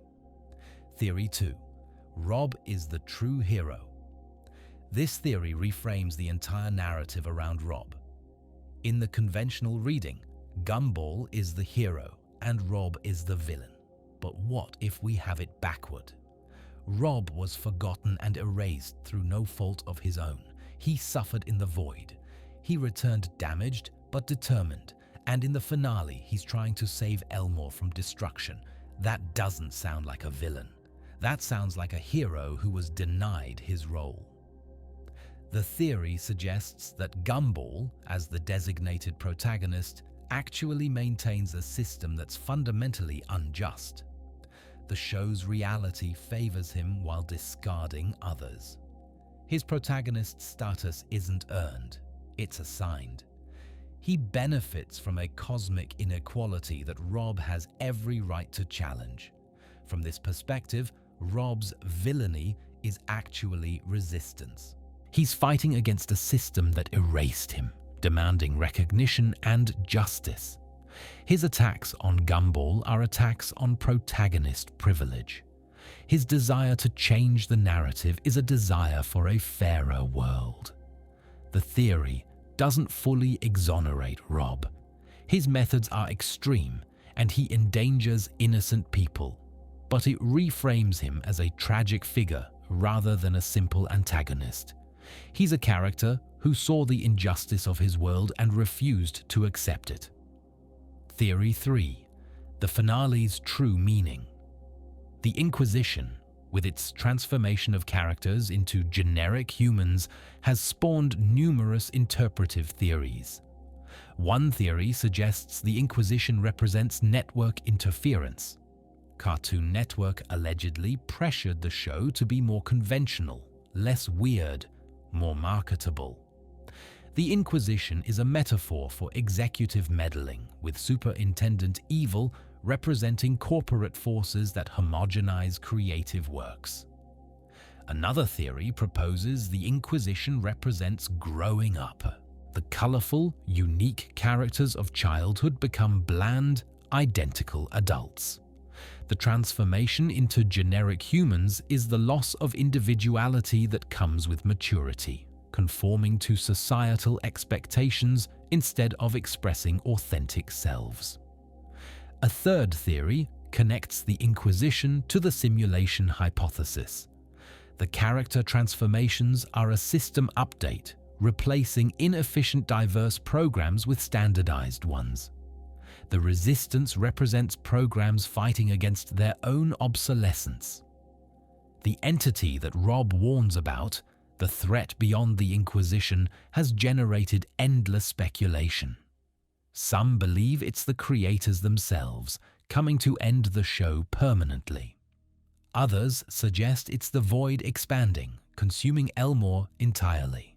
Still others propose it's a new character, perhaps an embodiment of cancellation or forgetting. Theory 4. Darwin's true nature.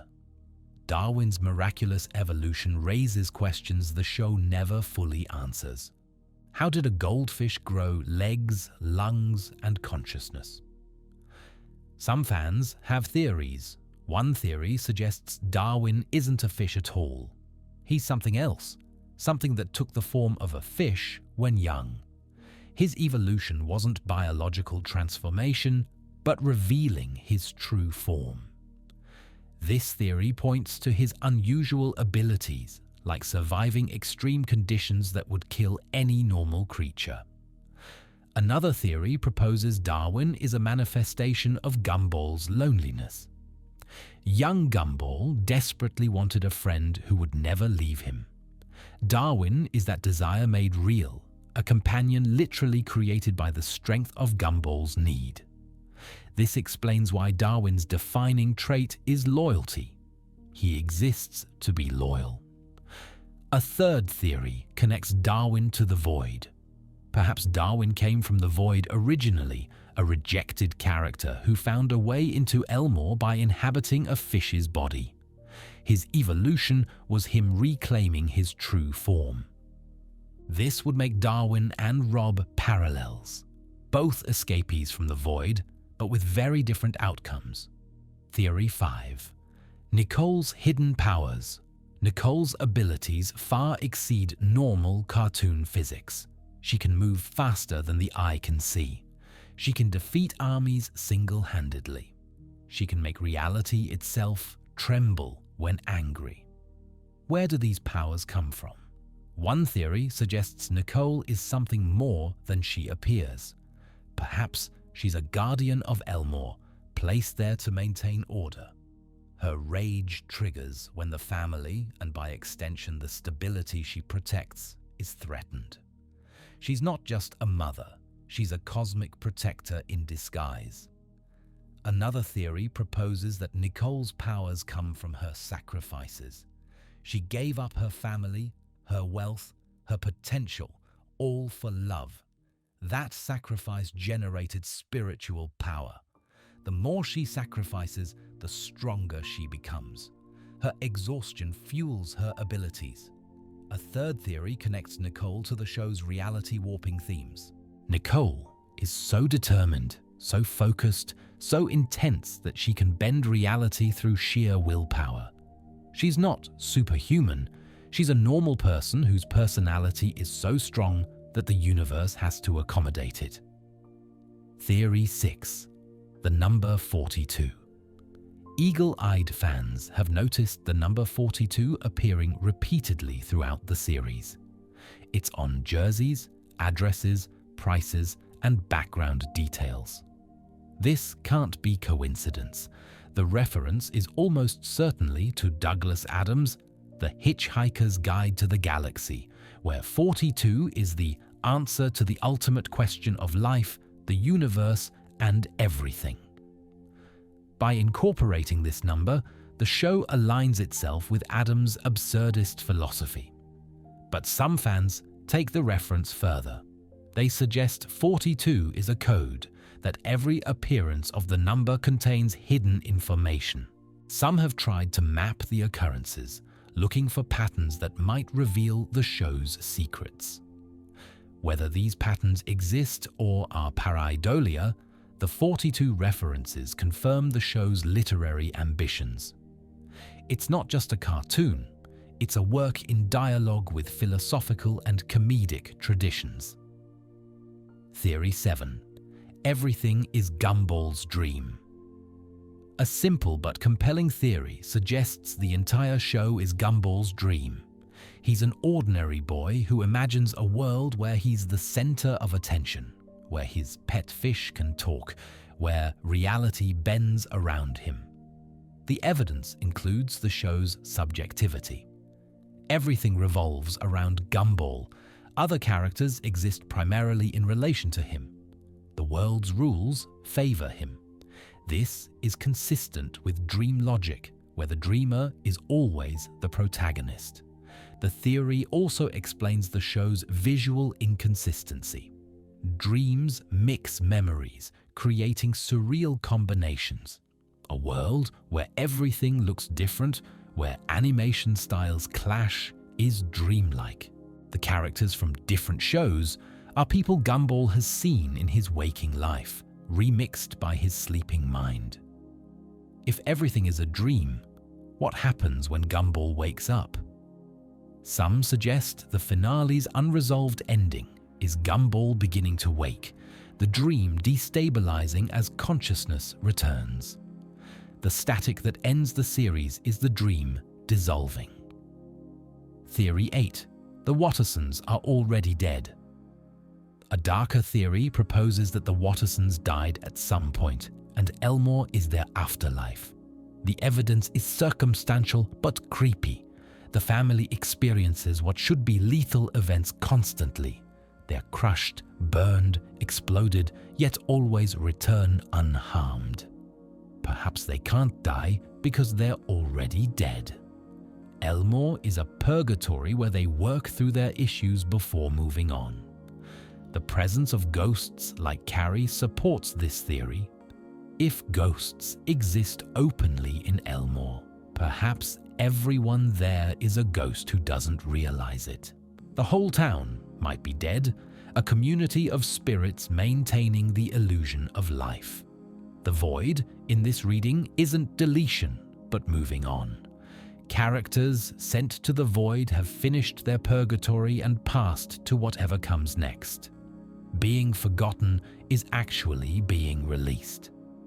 This theory is probably too dark for the show's actual intentions, but it demonstrates how the show's elements can support multiple interpretations.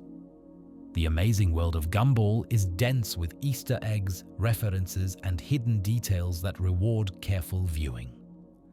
Let's explore some of the most interesting. Animation style references.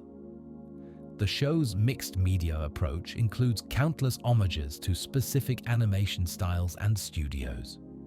Several characters are animated in the style of classic Disney, with smooth movements and expressive features. This references animation's golden age, the era before television simplified cartoon aesthetics. Other characters use limited animation reminiscent of Hanna-Barbera productions. Stiff movements, cycling backgrounds, and minimal frames per second. This style dominated television animation for decades and remains iconic. Some characters appear to be stop motion, with the slightly jerky movement characteristic of claymation. This references studios like Aardman and the long tradition of physical animation. The backgrounds, often manipulated photographs of real locations, create a unique aesthetic that influenced later shows. This technique grounds the cartoon chaos in recognizable reality. By combining these styles, the show creates a visual argument about animation history. All these techniques coexist, all are valid. Animation isn't one thing, it's many things working together. Pop culture references. The show is filled with references to movies, television, video games, and internet culture. Some are obvious, others are hidden in backgrounds or throwaway lines. Horror movies are frequently referenced.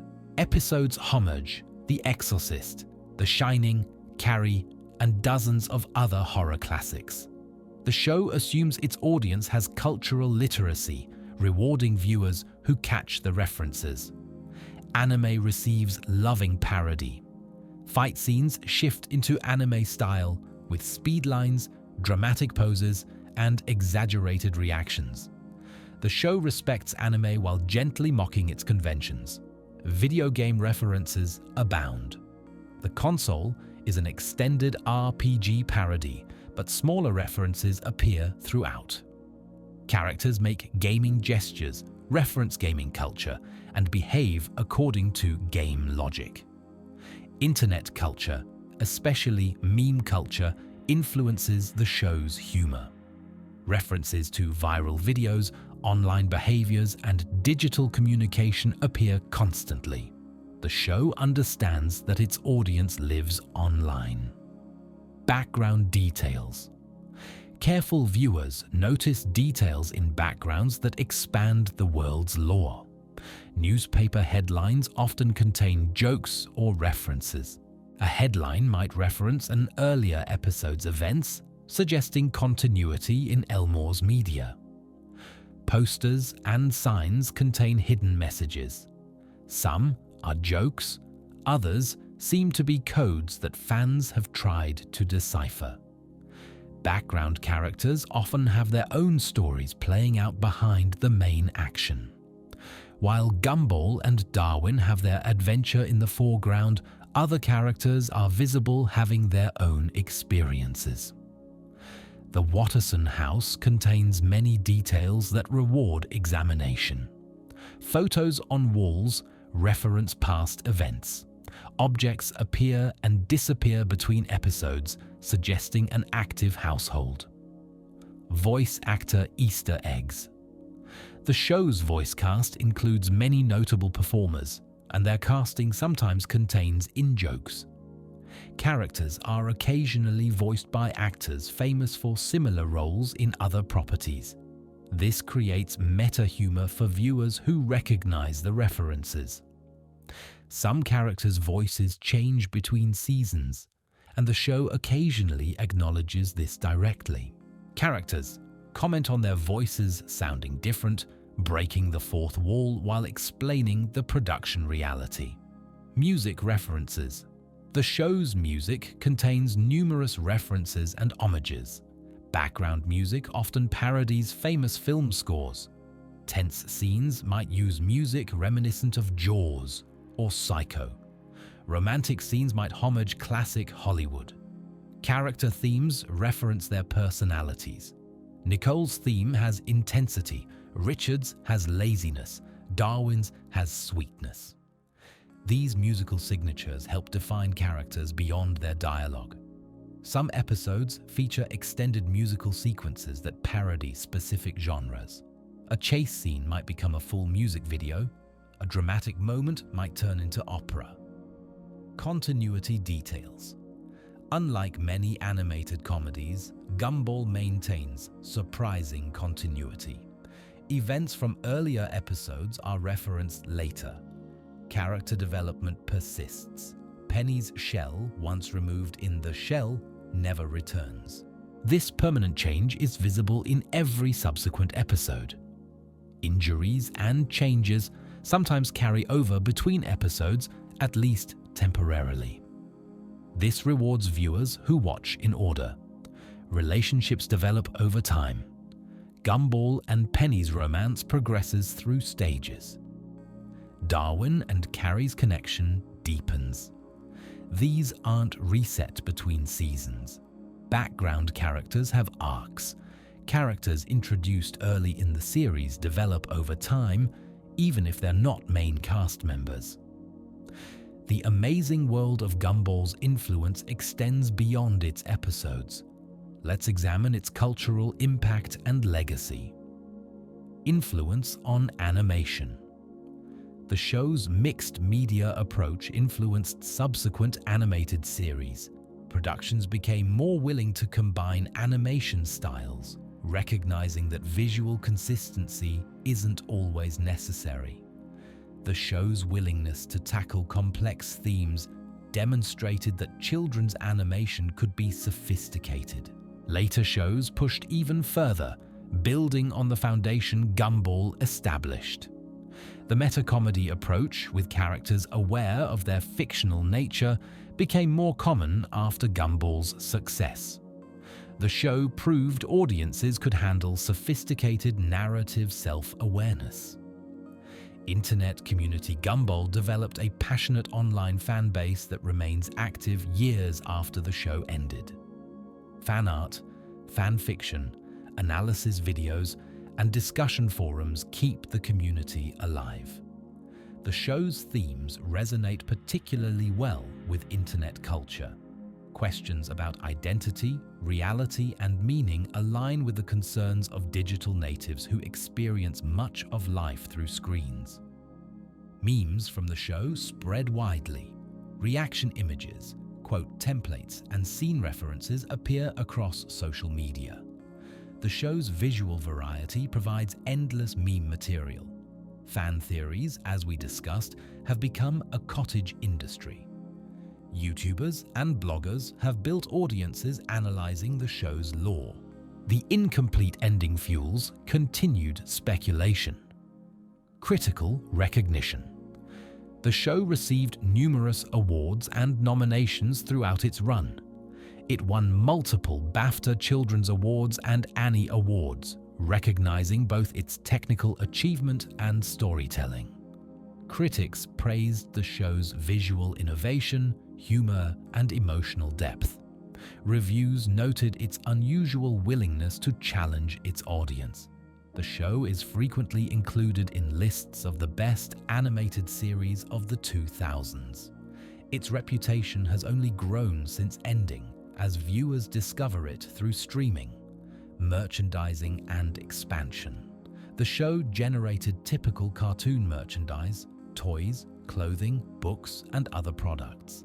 However, the mixed media nature of the show made some merchandising challenging.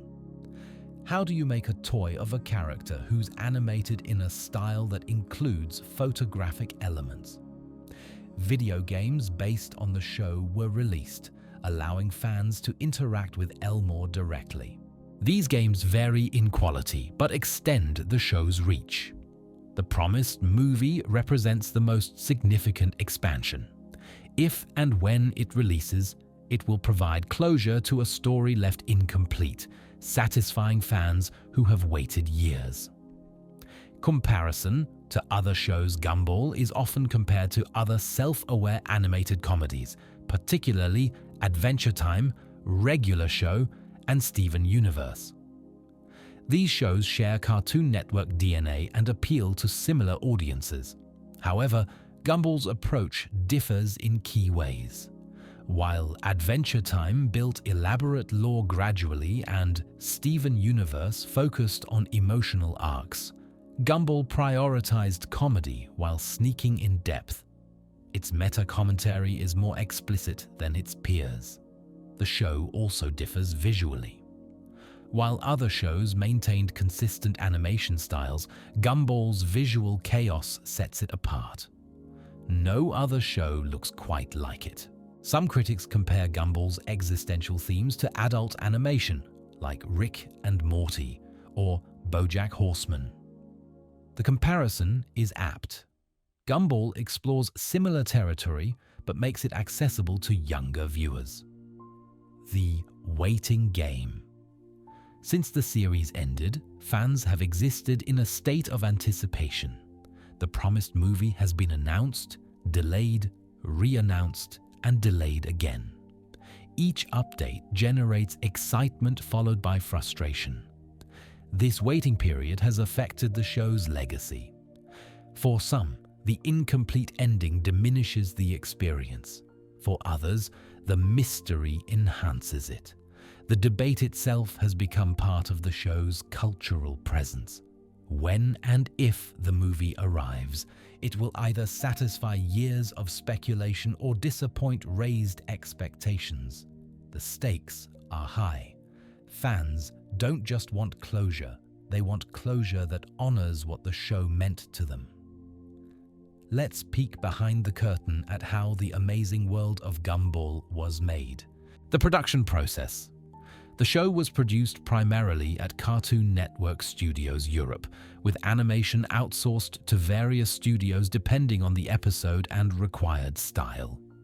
Each episode began with writing, with Ben Bocquelet and his team developing scripts. The show's comedic density required extensive refinement. Jokes were tightened, references were added, timing was perfected. Storyboarding followed, translating scripts into visual sequences. Given the show's visual variety, storyboard artists needed to indicate which animation styles would be used for different scenes. voice recording happened throughout production. The cast, including Logan Grove and later Jacob Hopkins as Gumball, Kwesi Boki and Terrell Ransom Jr. as Darwin, and Teresa Gallagher as Nicole, and various other characters brought the scripts to life. Animation was the most complex phase. Different studios handled different styles. Coordinating these disparate elements into a coherent episode required careful oversight. Post-production included editing, sound design, music composition, and final assembly. The show's layered soundscapes required extensive work. Ben Bokeley's vision creator, Ben Bokeley, maintained creative control throughout the series, ensuring consistency despite the show's surface chaos. Bokeley drew from his experience in European animation studios, bringing sensibilities different from typical American cartoons. His approach valued visual experimentation and thematic depth. In interviews, Bokeley discussed wanting to create a show that respected its audience. He believed children could handle complex ideas if presented properly. The show's evolution reflected this belief, growing more ambitious as it proved audiences could follow. Bokeley's background in design influenced the show's aesthetic. He understood visual communication and used the show's varied styles to convey meaning beyond dialogue. The voice cast. The voice performances drove the show's emotional impact. The cast brought life to what could have been overwhelming chaos. Teresa Gallagher's Nicole is particularly notable. She conveys both Nicole's terrifying rage and her underlying love, often in the same scene. The performance requires enormous range. The Gumball voice actors, who changed due to aging, maintained character continuity despite different vocal qualities. This transition was handled smoothly enough that many viewers didn't notice. Supporting cast members often voiced multiple characters, creating the densely populated feel of Elmore. Voice actors switched between roles fluidly, sometimes within single scenes. Technical innovation. The show's mixed media approach required technical innovation, combining 2D animation, 3D CGI, live-action footage, and photographic backgrounds posed challenges that the production team had to solve. Software workflows were developed specifically for the show's needs. Standard animation pipelines couldn't accommodate such variety, so new approaches were necessary.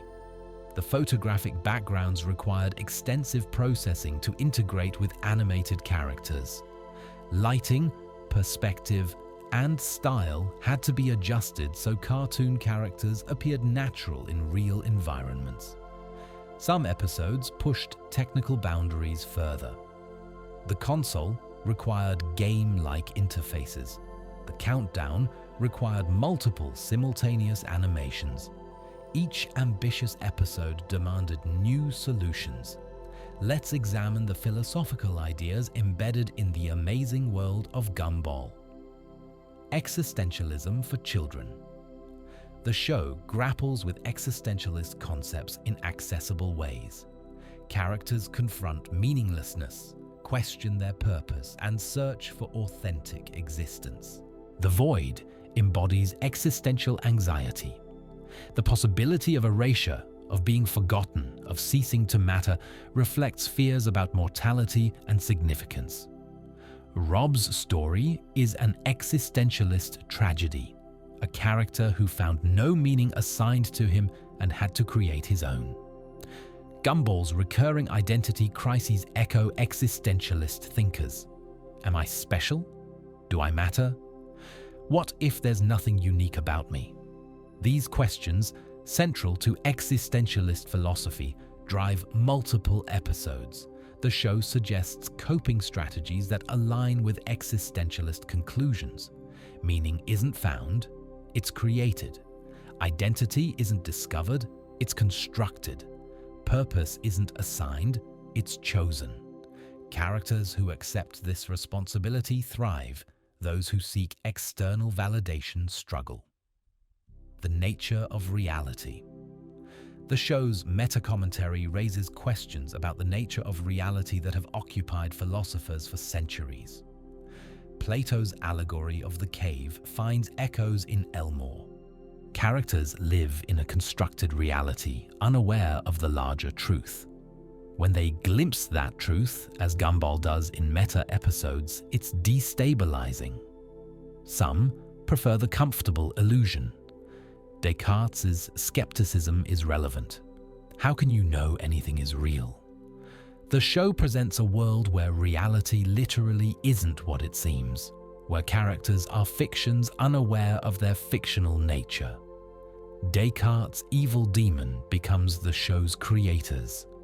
Simulation theory, a modern philosophical concern, maps directly onto fan interpretations of Elmore. If we might live in a simulation, how would we know? The show explores this question through its characters' increasing awareness of their constructed world. Free will and determinism. Rob's storyline directly engages the free will debate. He cannot be anything other than a villain. The narrative determines his role. His attempts to change are futile. This reflects hard determinism. The position that free will is an illusion and all events are caused by prior events. Rob's existence was caused by the story's needs. His actions are caused by his role. He cannot choose differently because choice itself is determined. Gumball represents a more compatibilist position. Even if the narrative shapes his life, he experiences choice. His decisions feel meaningful to him. Whether that meaning is real doesn't matter as long as it functions. The show doesn't resolve this debate. It presents the tension and lets viewers draw their own conclusions. This approach respects audience intelligence while acknowledging the difficulty of the questions. Personal identity. What makes you you? The show explores this through characters whose identities are unstable. Penny literally changes form based on emotions. Her identity isn't tied to her physical appearance but to something deeper. This supports psychological theories of identity. You are your memories, beliefs, and personality, not your body. Darwin's transformation from fish to person raises identity questions. Is he the same Darwin throughout? Or did the original fish die and get replaced by something new? The show suggests continuity of love and relationship defines identity, not physical form. Rob's corruption challenges identity further. He's not the same as before the void. He's damaged, changed, possibly a different entity inhabiting Rob's role. What remains of the original Rob? The question echoes philosophical debates about personal identity through change, ethics in an absurd world. If the world doesn't make sense, how should we behave? The show offers answers through character actions. Gumball's persistent trying, despite constant failure, suggests a Sisyphean ethic. The struggle itself is meaningful.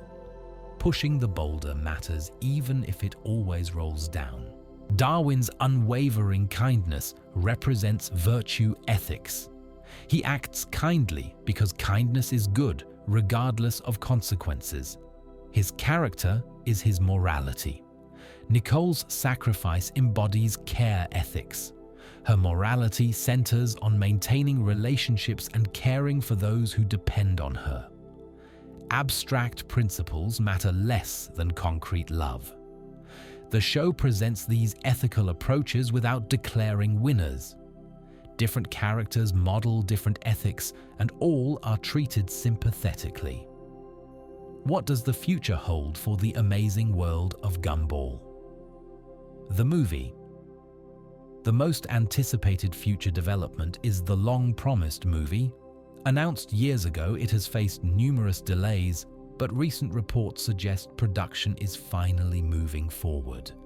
The movie promises to resolve the cliffhanger ending. We'll learn what threat Rob was warning about. We'll see whether the Inquisition succeeds or fails. We'll discover the fate of Elmore and its inhabitants. Expectations are enormous. Fans have waited years, developing elaborate theories about what the movie will contain. Whatever the actual movie delivers, it will have to contend with these expectations. The movie also faces the challenge of satisfying different audiences. Longtime fans want deep lore and satisfying conclusions.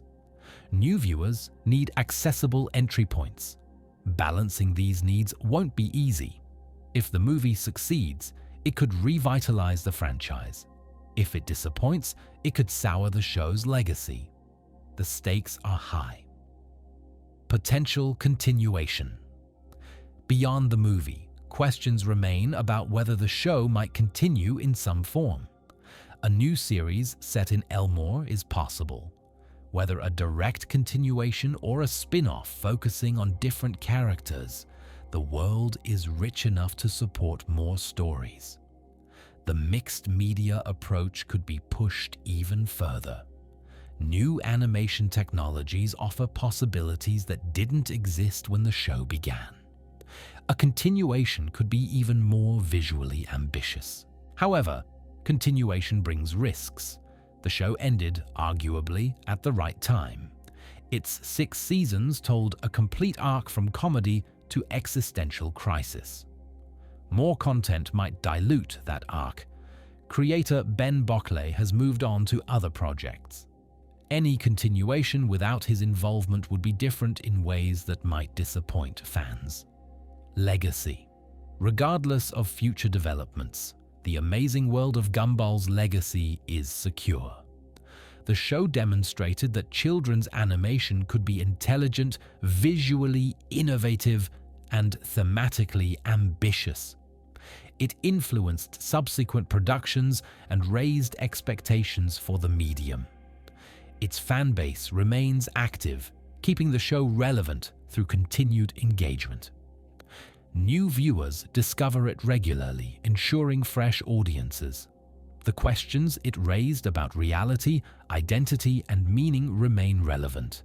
As technology and culture evolve, those questions become more pressing, not less. Personal reflection. For many viewers, Gumball was more than entertainment. It was a companion through childhood, a source of comfort, a spark for imagination. The show's willingness to be weird gave permission to be weird. Its characters' acceptance of each other, despite their differences, modeled acceptance. Its exploration of difficult emotions validated viewers' own struggles. This personal connection explains the passionate fan base. People don't just like Gumball, they feel connected to it. The show meant something to them, and they want it to continue meaning something. And so we truly reach the end. Over 5.5 hours, we've explored every aspect of the amazing world of Gumball. We've met every character, analyzed every theme, examined every theory. What have we learned? We've learned that a show about a blue cat and his fish brother can be profound. That visual chaos can create beauty.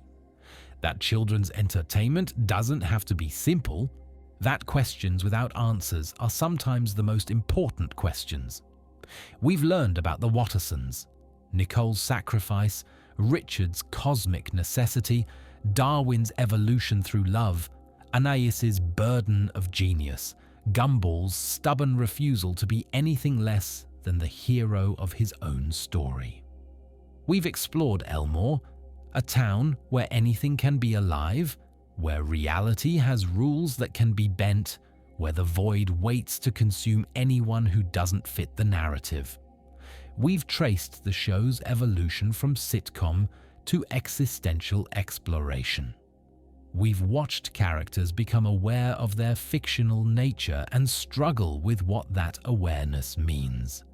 We've examined theories, catalogued Easter eggs, considered the show's cultural impact and philosophical implications.